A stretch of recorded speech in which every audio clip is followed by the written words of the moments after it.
മക്കളെ കൊണ്ടുള്ള ഉദ്ദേശം വലിയ ഉദ്ദേശമായിരിക്കണം. നാളെ 120 വരികളിലായി ആളുകൾ സ്വർഗത്തിലേക്ക് വരി നിൽക്കുമെന്ന് മുഹമ്മദ് നബി സല്ലല്ലാഹു അലൈഹി വസല്ലം.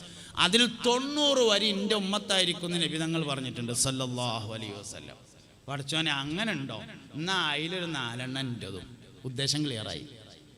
അങ്ങനെ വലിയ ഉദ്ദേശങ്ങളായിരിക്കണം. സ്വർഗാവകാശിയാക്കാൻ, മുത്തഖിയാക്കാൻ, മുഹമ്മദ് നബി സല്ലല്ലാഹു അലൈഹി വസല്ലമയുടെ സ്വർഗാവകാശിയായ ഉമ്മത്താക്കാൻ, ഇങ്ങനെയൊക്കെ വലിയ വലിയ ഉദ്ദേശങ്ങൾ മക്കളെ കൊണ്ടാക്കുമ്പോഴേ ബർക്കത്തുണ്ടാവുള്ളൂ. അല്ലെങ്കിൽ വയസ്സാകുമ്പോൾ നോക്കാൻ എന്നൊക്കെ വിചാരിച്ചാൽ അതിന് കന്നൂട്ടുകാരനായാൽ പോരെ. കന്നൂട്ടുകാരനായാലും പറ്റില്ല. അതിന് എന്തിനാ കത്തറക്കൊണ്ട് ആവശ്യമില്ലല്ലോ. വയസ്സാകുമ്പോൾ നോക്കാന്നൊക്കെ നീയത്ത് വെച്ചാൽ എന്താ കുഴപ്പം നിരങ്ങൾ? വാപ്പ അസുഖമായി ഹോസ്പിറ്റലിലാകുന്നതോടുകൂടി മകൻ്റെ വിസ ക്യാൻസലാവും. കാരണം ഈ മകൻ ഉണ്ടാകുമ്പോൾ വാപ്പ നീയത്ത് വെച്ചിരുന്നത് വയസ്സാകുമ്പോൾ നോക്കാനാണ്. ഇതൊന്നും വെറുതെ സംഭവിക്കുന്ന കാര്യമൊന്നുമല്ല, നമ്മളെ നീയത്തോട് സംഭവിക്കണ തന്നെയാണ്. അതുകൊണ്ട് ലക്ഷ്യം ചുരുങ്ങിയ സംഗതി ചുരുങ്ങി, ലക്ഷ്യം വലുതാവണം എപ്പോഴും. ഒന്നാമത്തത്. രണ്ടാമത്തെ കാര്യം, ബറക്കത്തുള്ള പേര് നൽകിയാലേ ബറക്കത്തുണ്ടാവുള്ളൂ. അതാണ് രണ്ടാമത്തെ കാര്യം. ബറക്കത്തുള്ള പേര് നൽകണം. പേര് ശരിക്കും അർത്ഥം നോക്കിയാൽ പോരാന്നാണ്. പേരിൻ്റെ ഉദ്ദേശം, പേരിൻ്റെ താരീഖ്, എന്തിനാ ആ പേരിട്ടത്, അത് വളരെ പ്രധാനമാണ്. അതുകൊണ്ട് ബറക്കത്തുള്ള പേരുകൾ നൽകണം. എൻ്റെ ഒരു സുഹൃത്തുണ്ടായിരുന്നു ഇഖ്ബാൽ പറഞ്ഞിട്ട്, മരണപ്പെട്ടു, അള്ളാഹു മഗ്ഫിറത്തും റഹ്മത്തും കൊടുക്കട്ടെ. ഇഖ്ബാൽ മക്കളുണ്ടായാൽ മൗലിദ് കിതാബിന് തുറന്നു വെച്ചിട്ട് ബദരീങ്ങളെ പേരിങ്ങ് നോക്കലാണ്. ബദർ മൗലിദിൻ്റെ അവസാനത്തെ ഹദീസിലുണ്ട് ബദരീങ്ങളെ പേര്. അവിടെ നോക്കിയിട്ട് ഭാര്യനോട് പറയുന്ന ഇതിന്ന് ഒന്നുകൊണ്ട് സെലക്ട് ചെയ്തോ എന്നാണ് പറയാ. ഈ കാണുന്ന 313 പേരുണ്ട്, ഇതിന്ന് ഒന്ന് എനിക്ക് പറ്റിയതിന് എടുത്തോ എന്ന് പറഞ്ഞിട്ട് അതാണ് കുട്ടിയൊക്കെ നല്ല ബർക്കത്തുള്ള മക്കൾ, അതിൻ്റെ സംഗതി അറിയണത്. അപ്പം അതുകൊണ്ട് പേരിനനുസരിച്ചാണ് ബറക്കത്തുണ്ടാവുക. അപ്പം നല്ല ബറക്കത്തുള്ള പേരിടണം. ശുഹദാക്കന്മാരുടെ പേരിടണം, സ്വാലിഹീങ്ങളുടെ പേരിടണം, അമ്പിയാക്കളുടെ പേരിടണം, മുൻകഴിഞ്ഞു പോയ സലഫുകൾ, സ്വാലിഹീങ്ങൾ, സജ്ജനങ്ങൾ, ഔലിയാക്കന്മാർ, അങ്ങനെയുള്ള നല്ല നല്ല മനുഷ്യന്മാരെ പേരിടണം. അപ്പോഴേ ബറക്കത്തുണ്ടാവുള്ളൂ. എന്താണ് പേര് എന്നതിനേക്കാൾ ആരുടേതാണ് ഈ പേര് എന്നത് വളരെ പ്രധാനപ്പെട്ടതാണ്.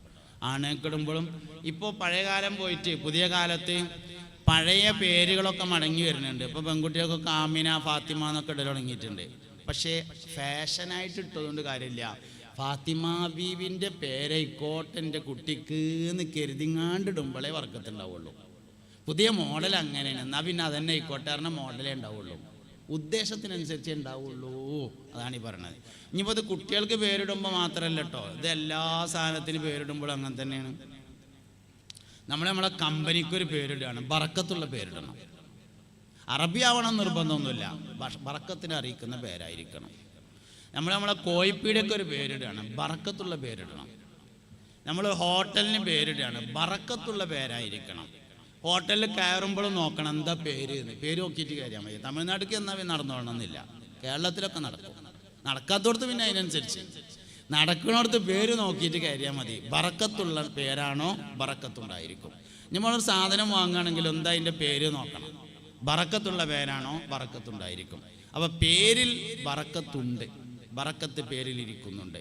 മുസ്തഫ നബി സല്ലല്ലാഹു അലൈഹി വസല്ലം തങ്ങൾക്ക് അബ്ദുൽ മുത്തലിബ് മുഹമ്മദ് എന്ന് പേരിട്ടു സല്ലല്ലാഹു അലൈഹി വസല്ലം. അബ്ദുൽ മുത്തലിബ് അത് സ്വപ്നത്തിൽ കണ്ടതാണ്. സ്വപ്നത്തിലൂടെ അബ്ദുൽ മുത്തലിബിന് അള്ളാഹു ഇൽഹാമായി നൽകിയ പേരാണ് മുഹമ്മദ് എന്ന പേര്. അങ്ങനെ നബി സല്ലല്ലാഹു അലൈഹി വസല്ലം തങ്ങളെ കഅബത്തിന്റെ അടുത്ത് കൊണ്ടുപോയി മുഹമ്മദ് എന്ന് പേര് വിളിച്ചു, മുടി കളഞ്ഞു, അക്കീക്കത്തറുത്തു. അപ്പോൾ ഖുറൈശികൾ ചോദിച്ചു, എന്താ അബ്ദുൽ മുത്തലിബേ ഇങ്ങനെ ഒരു പേരിട്ടത്, നമ്മളെ നാട്ടിൽ അങ്ങനെ ഒരു പേര് ഇതുവരെ കേട്ടിട്ടില്ലല്ലോ. അതിൽ പറഞ്ഞു, അറത്തു അയ്യഹ്മിദഹു മൻ അലൽ ഗബ്റാ മുഹമ്മദൻ സമ്മൗ നബിയൽ ഹുദാ ഫഹുവ അഹഖുൻ നാസി ബിൽ ഹംദി സല്ല അലൈഹി അല്ലാഹു മാശറഖത് സംസുൽ ളുഹാ ഫീ അലിക സഅദി അറത്തു അയ്യഹ്മിദഹു മൻ അലൽ ഗബ്റാ, ഭൂമിയിലുള്ള എല്ലാവരും ഈ മനുഷ്യനെ സ്തുതിച്ചു പറയണമെന്നാണ് എൻ്റെ ഉദ്ദേശം. ആരാ നബി തങ്ങളെ പറ്റി സല്ലല്ലാഹു അലൈഹി വസല്ലം തങ്ങളെ പറ്റി എപ്പോഴെങ്കിലും ഒരു നല്ല വർത്താനം പറയാത്ത ഭൂമിയിൽ ആരും അങ്ങനെ കഴിഞ്ഞു പോയിട്ടുണ്ടാവില്ല. മുഹമ്മദ് നബി സല്ലല്ലാഹു അലൈഹി വസല്ലം തങ്ങൾക്ക് ശേഷം നബി തങ്ങളെക്കുറിച്ച് എന്തെങ്കിലും ഒരു നല്ല വർത്താനം പറയാത്ത ഒരു യുക്തിവാദിയും കഴിഞ്ഞു പോയിട്ടുണ്ടാവില്ല, ഒരു നിരീശ്വരവാദിയും കഴിഞ്ഞു പോയിട്ടുണ്ടാവില്ല, ഒരു ലിബറലിസ്റ്റും കഴിഞ്ഞു പോയിട്ടുണ്ടാവില്ല. അങ്ങനെയാണ്.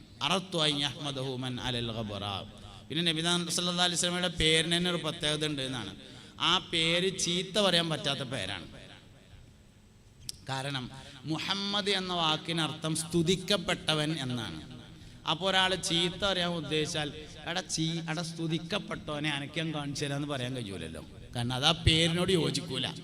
ആക്ഷേപം യോജിക്കാത്ത പേരാണ് മുഹമ്മദ് എന്ന പേര് സല്ലല്ലാഹു അലൈഹി വആലിഹി വസഹ്ബിഹി വസല്ലം. ഒന്നാമത്തേത് പിന്നെ ഉദ്ദേശം ക്ലിയർ ആയിരിക്കണം.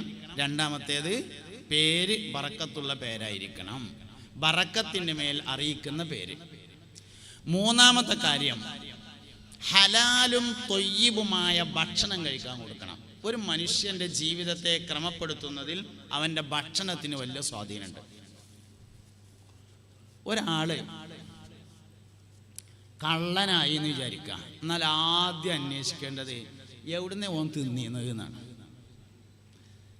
കുട്ടികൾ കുരുത്തക്കേട് കാട്ടിയാൽ വാപ്പ പറയല്ലോ ആനക്കൊക്കെ തിന്നാൻ തന്നത് വെറുതായി എന്ന്. ശരിയാണ്. മനുഷ്യൻ്റെ ജീവിതത്തിൽ അവൻ്റെ ഭക്ഷണത്തിന് വലിയ സ്വാധീനമുണ്ട്. ചില സ്ഥാപനങ്ങളിൽ നിന്ന് പഠിച്ച ആൾക്കാർ വലിയ ആൾക്കാരാവും. എന്താ കാരണം? അവിടുത്തെ കുമ്പളങ്ങക്കറിൻ്റെ ഉഷാർ തന്നെയാണ്. ഭക്ഷണത്തിൻ്റെ പ്രത്യേകത വളരെ വലിയ പ്രത്യേകതയാണ്. ചില വീട്ടിൽ നിന്ന് ഭക്ഷണം കഴിച്ചവർ വളരെ ഉഷാറാവും.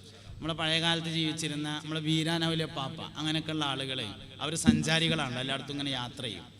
അപ്പോൾ വീരാനവലിയ പാപ്പ ഇങ്ങനെ യാത്ര ചെയ്യുമ്പോൾ എല്ലാ സ്ഥലത്തൊന്നും ഭക്ഷണം കഴിക്കൂല. ചില പ്രത്യേക സ്ഥലത്തെത്തിയാൽ മാത്രമാണ് ഭക്ഷണം കഴിക്കുക. ഭക്ഷണത്തിന് വലിയൊരു നോട്ടുണ്ട്. ബറക്കത്തുള്ള ഭക്ഷണം കഴിച്ചാലേ ബറക്കത്തുള്ള ആൾക്കാരാവുള്ളൂ. ഭക്ഷണത്തിൽ ബറക്കത്തുണ്ടാവണമെങ്കിൽ മനസ്സറിഞ്ഞ് തൃപ്തിപ്പെട്ട് കൊടുക്കുന്നതായിരിക്കണം. അതിനാണ് തൊയ്യിബായ ഭക്ഷണം എന്ന് പറയുന്നത്. തൃപ്തിപ്പെട്ട് കൊടുക്കുക എന്ന് പറഞ്ഞാൽ, മനസ്സറിഞ്ഞ് തൃപ്തിപ്പെട്ട് കൊടുക്കുക എന്ന് പറഞ്ഞാൽ ചിലപ്പം എടങ്ങാറായിട്ട് കൊടുക്കലുണ്ട്. ഇപ്പോൾ നമ്മൾ ഒരു ഉദാഹരണം പറയാം. മുമ്പൊക്കെ നമ്മളൊക്കെ നാട്ടിൽ ഇവിടെയൊക്കെ അങ്ങനെ തന്നെ ആയിരിക്കും. പള്ളിക്കത്തെ ഉസ്താദന്മാർക്ക് ചിലവ് കൊണ്ടുവരാൻ തിരഞ്ഞെടുക്കപ്പെട്ട വീടുകളാണ് പണ്ടുണ്ടാകുക. ചില പ്രത്യേകമായ ഒരു 5, 6, 8, 10 വീട്ടിലാണ് പള്ളിക്കല മൊഴികൾക്ക് ചിലവുണ്ടാകുക. അവർക്ക് മിക്കവാറും കൃഷി ഉണ്ടാവും. അങ്ങനെ കൃഷി കഴിഞ്ഞാൽ ഭക്ഷണത്തിനുള്ള വക ഉണ്ടാവും. പിന്നെ എന്തെങ്കിലുമൊക്കെ ചമ്മന്തിയൊക്കെ പിന്നെ താള് അങ്ങനെ തവര പയർ അതൊക്കെ തൊടുവിലുണ്ടാവും. അതൊക്കെ എടുത്തുകൊണ്ട് കൂട്ടാണ്ടാക്കാൻ പറ്റും. പിന്നെ ഒരു ഉണക്കൽ മീനും പിന്നെ ചുവന്ന മുളകൊക്കെയാണ് വേണ്ടത്. അതിന് നെല്ല് വിറ്റാൽ പൈസ ഉണ്ടാവും. ഇങ്ങനത്തെ ഒക്കെ വീടുകളിൽ നിന്നാണ് കൊണ്ടുവരിക. പിന്നെ ഇപ്പോൾ പുതിയ കാലഘട്ടം വന്ന് നമ്മളൊക്കെ കമ്മിറ്റിയിൽ വന്നു. അപ്പോൾ ഞാനൊക്കെ ഉള്ളപ്പോൾ കമ്മിറ്റിക്കാർ അങ്ങനെ നമ്മളൊക്കെ ആയതിൻ്റെ ശേഷം നമ്മൾ പുതിയ കമ്മിറ്റി വന്നാൽ ആദ്യം ചെയ്യണ 1-2 കാര്യങ്ങളുണ്ട്. പുതിയ കമ്മിറ്റി വന്നാൽ ആദ്യം ചെയ്യാം ഒന്നെന്താ വെച്ചാൽ പള്ളിയിൽ മൊത്തം നോട്ടീസ് ഒട്ടിക്കും. ആദ്യം അതാ ചെയ്യാം. അവിടെ ചെരുപ്പ് ഇവിടെ വെക്കുക, മറ്റടുത്ത് അവിടെ തുപ്പരുത്, ഇവിടെ വർത്തമാനം പറയരുത്, മൊബൈൽ ഫോൺ ഓഫാക്കണം എന്നൊക്കെ പറഞ്ഞിട്ട് മൊത്തം നോട്ടീസ് ഒട്ടിക്കലയ്യ. മനുഷ്യന്മാർക്ക് അറിയണ കാര്യം പിന്നെ നോട്ടീസ് വെക്കേണ്ട കാര്യമില്ല. അറിയാത്ത ചില കാര്യങ്ങളുണ്ട്. ഇപ്പോൾ ഹൗസും കരക്കെ ഒതുണ്ടാക്കി കഴിഞ്ഞിട്ടുള്ള ദുആ അത് ചിലപ്പോൾ എല്ലാവർക്കും കാണാതെ കിട്ടിക്കോണമെന്നില്ല. അതൊന്ന് എഴുതി വെച്ചാൽ നല്ലത് തന്നെയാണ്. ഈത്തിക്കാവിൻ്റെ നിയതി ചിലപ്പോൾ മറക്കാൻ സാധ്യത ഉള്ളതുകൊണ്ട് അതൊന്ന് എഴുതി വെച്ചാൽ നല്ലത് തന്നെയാണ്. ഈ അറിയുന്ന കാര്യങ്ങൾ പിന്നെ ഇങ്ങനെ എഴുതേണ്ട കാര്യമൊന്നും ശരിക്കില്ല. അപ്പോൾ പുതിയ കമ്മിറ്റി വന്നാൽ ആദ്യം ചെയ്യാം, മൊത്തം നോട്ടീസ് ഒട്ടിക്കും. രണ്ടാമത് ചെയ്യൽ എന്താ വെച്ചാൽ കുറച്ച് ഗോദരാജിൻ്റെ പൂട്ട് വാങ്ങിയിട്ട് എല്ലാ വാതിലും പൂട്ടും. അങ്ങനെയാണ് ചെയ്യുക. ബാത്റൂമിനൊക്കെ 2 പൂട്ടിട്ടിട്ടുണ്ടാവും. കാരണം അത് ബാത്റൂം എന്ന് പറഞ്ഞ സംഗതി എന്തിനുള്ളതാണ്? അത് അതിൻ്റെ കൊണ്ട് നടക്കുന്ന ചില കാര്യമുണ്ട്, അത് നടത്താറുള്ളതാണല്ലോ. അതിനൊക്കെ എന്തിനാ ഗോദരാജിൻ്റെ പൂട്ട്? അവരാവശ്യമില്ലല്ലോ സംഗതി.